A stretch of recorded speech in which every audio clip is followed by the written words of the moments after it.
नमस्कार, मैं हूं आपके साथ Ayushi Sharma. MP first news में आपका स्वागत है। आइए नजर डालते हैं आज की कुछ खास खबरों पर। मुख्यमंत्री शिवराज सिंह चौहान ने राजधानी भोपाल में कैलाश नाथू कटाजू हॉस्पिटल का किया शुभारंभ। इस मौके पर सांसद साध्वी प्रज्ञा सिंह ठाकुर, चिकित्सा शिक्षा मंत्री विश्वास सारंग मौजूद रहे। कल इंदौर जाकर तीसरी लहर की जानकारी लेंगे, 7 को जबलपुर जाएंगे। हम पूरी नजर रख रहे हैं, सीएम शिवराज सिंह चौहान ने कहा। लड़ने की हम तैयारी कर रहे हैं। जैसा हमने बार बार कहा कि निश्चिंत होने की आवश्यकता नहीं है। भोपाल में आज भी, भोपाल नहीं पूरे मध्य प्रदेश में आज भी 43 केस आए, 33 तक पहुंच गए थे। 33 से बढ़ के 38 हुए, 38 से बढ़ के 40 हुए, 40 से बढ़ के 43 हुए। अब जब केस बढ़ रहे हैं तो हम निश्चिंत कैसे बैठ सकते हैं? बाकी प्रदेशों में भी कुछ जगह बढ़ रहे हैं, दुनिया के बाकी देशों में बढ़ रहे हैं। इसलिए ज़रूरत इस बात की है कि हम कोविड की तीसरी लहर से लड़ने की पूरी तैयारी करें इस समय। और इसी कड़ी में कल हम लोग शहडोल गए थे।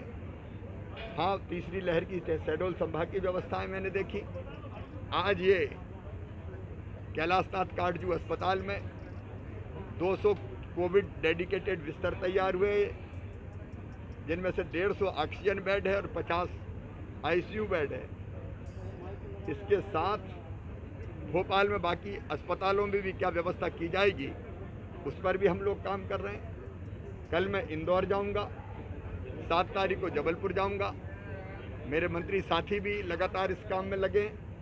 तो संभावित तीसरी लहर अगर आती है तो उससे लड़ने के लिए जो आवश्यक व्यवस्थाओं का निर्माण करना है, चाहे अस्पताल में बिस्तर हो, चाहे ऑक्सीजन प्लांट हो, दवाइयों की व्यवस्था हो, वैक्सीनेशन तेजी से करना हो, उन सब प्रयासों में हम लगे हैं। और ये कैलाशनाथ काटजू डेडिकेटेड कोविड अस्पताल ऐसी स्थिति में जो हम केयर इंडिया के सहयोग से चलाएंगे, बहुत महत्वपूर्ण भूमिका का निर्वाह करेगा। जनता को बहुत बड़ी सुविधा मिली है भोपाल की जनता। राहुल गांधी कह रहे हैं जुलाई आ गई।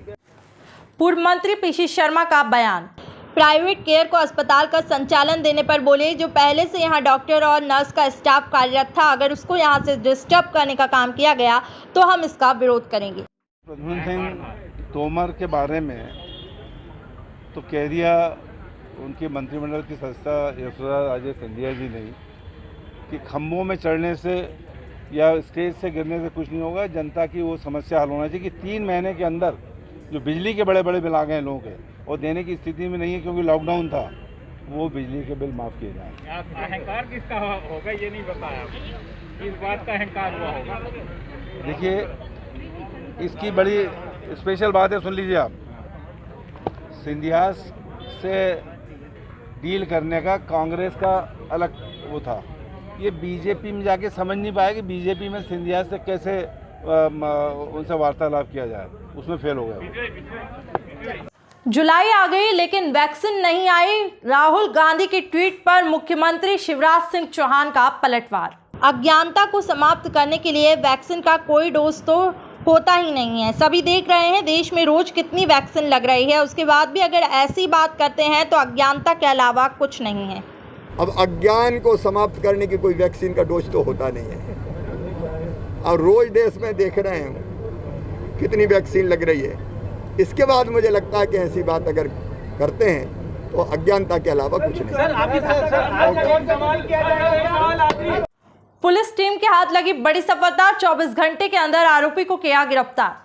आज से करीब 2 माह पूर्व ग्राम कमलापुर, थाना कालापीपल, जिला शाजापुर की निवासी एक लड़की ने राहुल अहिरवार निवासी नैनवाड़ा, थाना सारंगपुर, जिला राजगढ़ के साथ घर से भागकर प्रेम विवाह किया था। और उसी दिन से लड़की अपने प्रेमी राहुल अहिरवार के साथ उसके घर ग्राम नैनवाड़ा में रह रही थी। इस बात को लेकर प्रेमिका के परिजन नाराज थे, क्योंकि वे दोनों ही पूर्व से नज़दीकी रिश्तेदार थे। और सामाजिक परंपरा के अनुसार लड़की के परिजनों का कहना था कि इतने नज़दीक के रिश्ते में शादी नहीं हो सकती। इस वजह से लड़की के परिजन रिश्ते को मना कर रहे थे और लड़की को वापस अपने गांव ले जाना चाहते थे, उससे दूसरी जगह शादी कराना चाहते थे। परंतु लड़की अपने प्रेमी के साथ ही रहना चाहती थी और दूसरी शादी नहीं करना चाहती थी। इसी बात को लेकर दिनांक 28/6/2021 को लड़की के परिजन, मौसा, फूफा एवं अन्य रिश्तेदार लड़की को लेने के लिए लड़के के घर नैनवाड़ा आए। उस वक्त वे घर पर नहीं मिले तो लड़की के परिजनों ने लड़के के पिता, लड़के की मां, भाई एवं भाभी के साथ मारपीट की और उनको धमकी दी कि हमारी लड़की को वापस कर दो, अन्यथा आप पर भारी कीमत चुकाना पड़ेगी। और उक्त सभी आरोपीगण लड़के के भाई मुकेश का अपहरण कर ले गए। अपहरण की पत्नी फरियादी रीना आरोपीगण पहले अपहृत लड़के को अपने रिश्तेदार के यहाँ ग्राम डोबरा ले गए। इसके बाद अपहृत लड़के को लेकर आरोपी ग्राम कमलापुरा थाना कालापीपल जा रहे थे कि पुलिस को सूचना प्राप्त हुई तो सारंगपुर काली सिंध नदी के पास में पुलिस ने घेराबंदी कर अपहृत लड़के मुकेश अहिरवार को आरोपियों के चुंगल से छुड़ा लिया और 3 आरोपीगण ताराचंद निवासी कमलापुरा एवं भैरूलाल निवासी डोबरा को गिरफ्तार किया है और अन्य आरोपीगण फरार है, जिसकी तलाश जारी है।